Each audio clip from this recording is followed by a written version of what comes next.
Guys, magandang araw. Meron tayo dito na 10-wheeler truck, Puso Super Great na 10-wheeler truck. Ang issue nito guys, hindi umaabante yung kanyang unit, walang problema sa kanyang makina. Ang naging problema lang, hindi siya makaabante.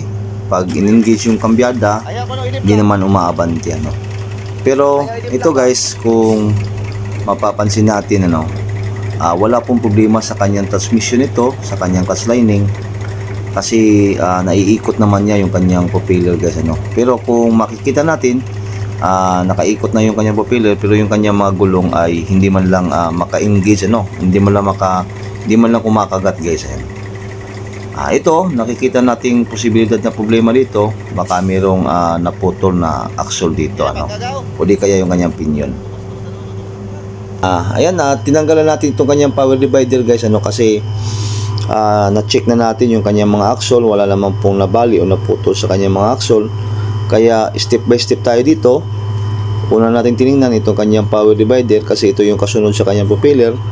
Tiningnan natin yung kanyang mga spline dito. Walang ang problema. So proceed tayo sa susunod. Ayan, pinatanggalan natin itong kanyang sunod na division para maka-access tayo dito sa kanyang direkta, sa kanyang pinion. At nakita natin itong kanyang pinion dito, itong kalugtong ng kanyang pinion, itong gear na malaki. Wala naman pong problema, walang bungi.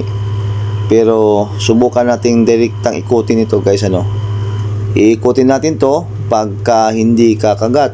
Pag inikot natin, sigurado na tayo mayroong problema sa kanyang pinion. Ayan, tingnan natin guys, ikutin natin. Pinatanggal muna natin dito itong kanyang deep lock, sa ating kasama. Pagkatapos direkta natin ikutin itong kanyang gear, itong malaking gear na nasa ibaba. Tingnan natin kung kakagat. Pag hindi kakagat, mayroong problema sa kanyang pinion. Sige guys.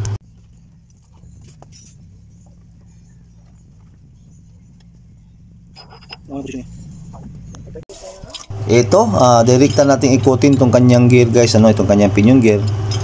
Supposed to be kakagat itong kanyang mga gulong. Pero ayan, kung mapapansin niyo, napaka dali lang po niyang ikutin at hindi naman kumakagat yung kanyang mga gulong. Kaya ibig sabihin, mayroong problema itong kanyang pinion gear guys, Kaya ito, buo na nating ibababa itong kanyang pinion at ring gear. Ayan, naibaba na natin itong kanyang pinion at ring gear. At ito, babaklasin na natin itong kanyang ring gear na buo, babaklasin natin kasi nakita na natin sa loob guys yung problema doon sa kanyang pinion gear. Ubos po yung kanyang ngipin, yung kanyang lahat na ngipin ng kanyang gear, naubos na po, kaya hindi na po niya kayang ikutin itong kanyang ring gear guys, Ayan, ito, babaklasin natin to guys, para makita natin o makita ninyo yung kanyang pinion gear na naubos na po yung kanyang mga ngipin guys, Ayan, natanggal na natin itong kanyang ring gear. Tingnan nyo guys, ito yung kanyang pinion gear na sinasabi natin. Ayan, yan po yung pinion gear niya guys. Naubos yung lahat na ngipin niya. Meron po yung 6 na ngipin sana yung kanyang pinion gear.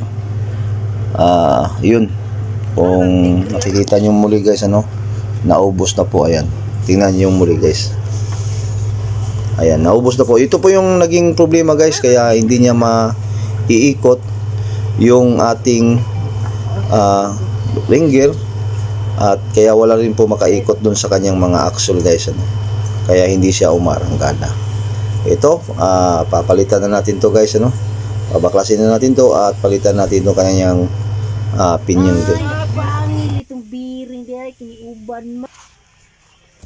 Fast forward tayo guys, ito na po yung nabili na bagong pinion ring gear niya, ito brand new po ito guys, hindi po ito surplus. Ito ang binili ng may-ari na pinion gear at ring gear. Ayan, pagkumparahin natin guys, tingnan nyo guys yung kaibahan niya guys, ano, ito yung bago, napakakapal pa nung kanyang ngipin ng kanyang gear. At ito yung luma, yung ayan, yung naubos na yung kanyang gear guys, ano. Yan po ang naging dahilan kaya hindi po siya makaarangkada na. At ito po yung ating ipapalit na mga bago guys, ano. Bagong gear na pinion gear at kanyang ring gear. Ito guys, ano, bubuuhin na natin tong muli itong kanyang mga piyesa na to. Dito guys, ano, umpisa na tayo sa pag-assemble itong ating mga binaklas na mga parts, ano guys.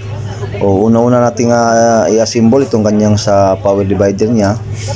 At yan, bago lahat itong mga bearing na ikakabit natin guys, ano, para talagang fit na fit lahat, ano, kasi yung kanyang mga bearing ay mga dapat na ring palitan.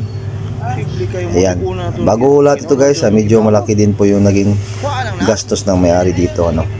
Ito, umpisa tayo sa pag-assemble nito guys.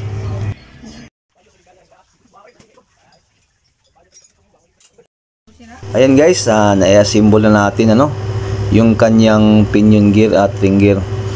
At ito na po yung kanyang differential carrier. Kakabit na natin doon sa kanyang housing. Fast forward tayo ng konti guys, ito na siya, kinakabit na ng ating kasama. At malapit-lapit na to guys, konti na lang yung mga iba pang kailangang ikabit dito para mabuo, ano, at may kabit na rin yung kanyang propeller. Yan, babalikan natin sila guys mamaya, ano, pagka nabuo na nila ito.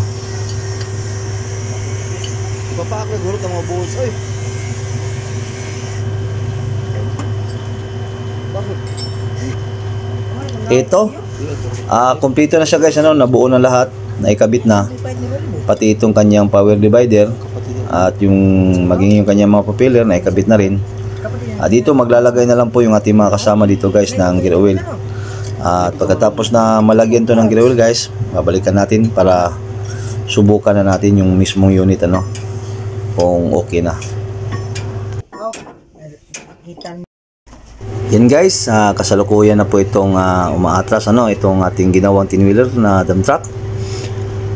Okay na to siya guys, nag-i-engage na yung kanyang mga axle, ano, kasi yun lang naman yung naging problema, yung kanyang pinion gear, ano. Ito guys, okay na to guys, hanggang dito na lang siguro. Salamat sa inyong panonood and God bless po sa inyo.